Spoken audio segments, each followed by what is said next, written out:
ہر پیغمبر کو دو صفات کے ساتھ میں اس روئے زمین پر بھیجا اور کہا کہ جا رہے ہیں بندوں کے درمیان میں، لیکن ان دو صفتوں کو مضبوطی کے ساتھ سے تھام کے رکھیں اور اپنے امت کو بھی یہ پیغام دیں کہ یہ دو چیزیں مضبوطی کے ساتھ میں پکڑیں۔ پہلی چیز جو شکر کی نعمت ہے اور دوسری چیز جو ہے وہ صبر ہے۔ قرآن پاک کی جو آیت ہم نے آپ کے سامنے جو تلاوت فرمائی اس کا ترجمہ یہ ہے کہ لئن شکرتم لازیدنکم، اگر تم نے ہماری دی ہوئی نعمتوں کا شکر ادا کیا تو لازیدنکم، ہم اس پہ زیادتی کریں گے، بڑھائیں گے، اس میں اتنا بڑھائیں گے، اتنا زیادہ کریں گے کہ آپ اسے استعمال کرتے کرتے تھک جائیں گے، لیکن ہماری نعمتیں کم نہیں ہوں گی۔ اور آگے فرمایا اللہ رب العزت نے وَلَئِن كَفَرْتُمْ، اور اگر ہماری دی ہوئی نعمتوں کا ناشکر کیا، تم نے ناشکری کی، تو اتنا عذابی شدید، ہماری گرفت، ہماری پکڑ، ہمارا عذاب بہت سخت ہے جس سے آپ کی چیخیں نکل جائیں گی۔ لہذا ضرورت اس بات کی ہے کہ جب اللہ رب العزت آپ کو نعمتیں عطا فرمائیں، اب نعمتیں کیا ہیں؟ صحت ایک نعمت ہے، دولت ایک نعمت ہے، بچے ایک نعمت ہے، بیوی ایک نعمت ہے، مال ایک نعمت ہے، اقتدار ایک نعمت ہے۔ دنیا کی غرض جو کہ ہماری ذات سے جو چیزیں جڑی ہوئی ہیں وہ سب اللہ کی دی ہوئی نعمتیں ہیں۔ ہم آپ کے سامنے دو پیغمبروں کی ہسٹری اور تاریخ کو پیش کریں گے۔ پہلے جو پیغمبر ہیں، پہلے پیغمبر حضرت آدم ہیں۔ حضرت آدم کے بعد میں بہت سارے پیغمبر آئے ہیں۔ حضرت سلیمان علیہ السلام جن کے باپ کا نام داؤد تھا، اور حضرت سلیمان علیہ السلام کی جو ٹوٹل کمپلیٹ جو ایج ہوئی ہے وہ تقریباً 52 ایئرس کی ہوئی، اور حضرت سلیمان علیہ السلام نے جو حکومت فرمائی وہ تقریباً 40 سال حکومت فرمائی، اور حضرت سلیمان علیہ السلام نے مسجد اقصی کو جو فلسطین کے اندر ہے اس کو 7 سال میں تعمیر فرمایا حضرت سلیمان علیہ السلام نے۔ اور حضرت سلیمان علیہ السلام کو اللہ رب العزت نے ہواؤں پر قابو اور کنٹرول دے رکھا تھا۔ حضرت سلیمان علیہ السلام پرندوں کی، حیوانات کی آواز کو سنتے تھے۔ حضرت سلیمان علیہ السلام کے قبضے میں جنات تھے، شیاطین تھے۔ لکھا ہے کہ مسجد اقصی کو حضرت سلیمان علیہ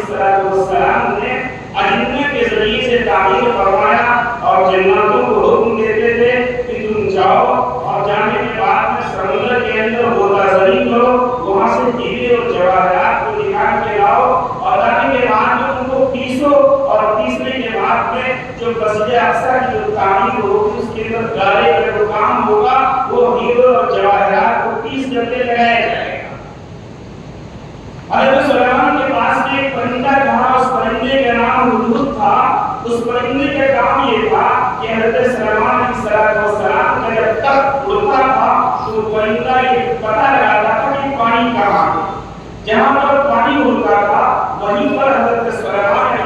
السلام کا لشکر لنگر انداز ہوتا تھا۔ لہٰذا ایک دن پرندہ اڑتے اڑتے بہت دور نکل گیا، دیکھا کہ ایک جو ہے ایک ملکہ سبا ہے جس کا نام ملکہ بلقیس ہے، اور وہاں پر اللہ کے علاوہ غیر اللہ کی پوجا اور پرستش ہو رہی ہے۔ لہٰذا وہ جو ہدہد جو پرندہ تھا وہ وہیں رک گیا۔ رکنے کے بعد میں ادھر حضرت سلیمان علیہ السلام کو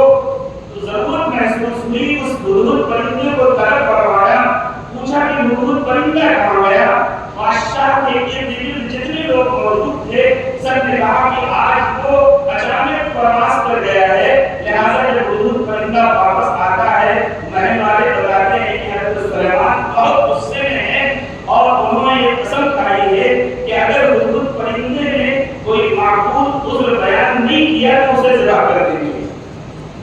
جو پرندہ تھا اس کا پسینہ چھوٹ گیا، وہ آیا اور آنے کے بعد نے کہا بادشاہ سلامت، ہم اتنی دور ہوتے ہوئے چلے گئے اور جو ہے شام کی سرزمین پر پہنچے، وہاں دیکھا کہ ایک جو ہے ملکہ سبا ہے جس کو بلقیس کے نام سے یاد کیا جاتا ہے، سورج کی پوجا ہو رہی ہے، اور ہم نے انہیں دعوت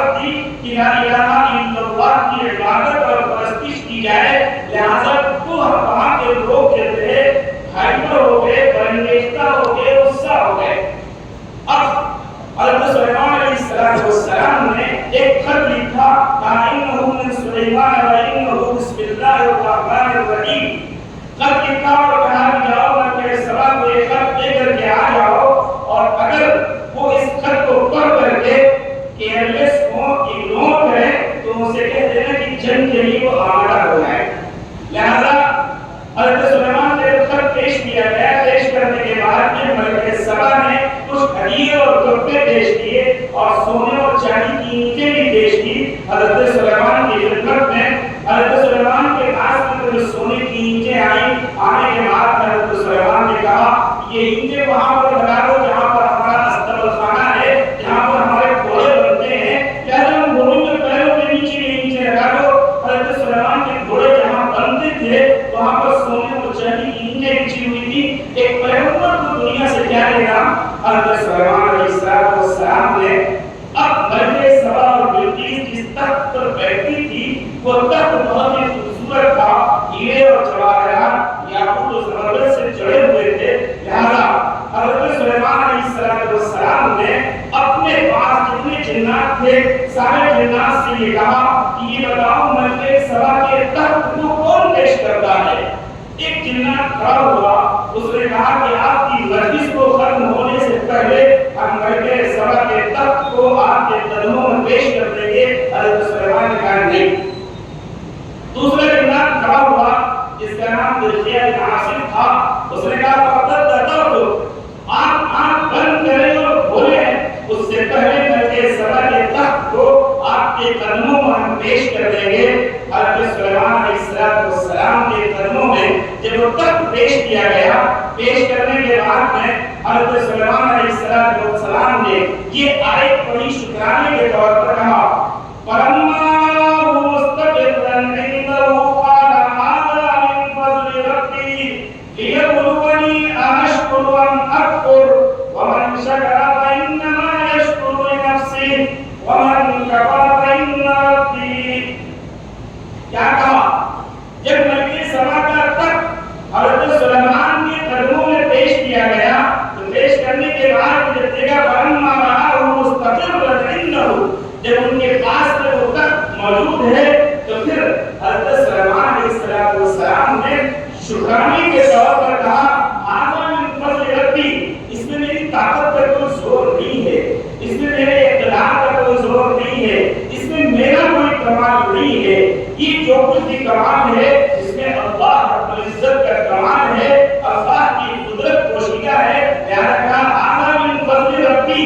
یہ شکر کا ایک طریقہ ہے۔ لہذا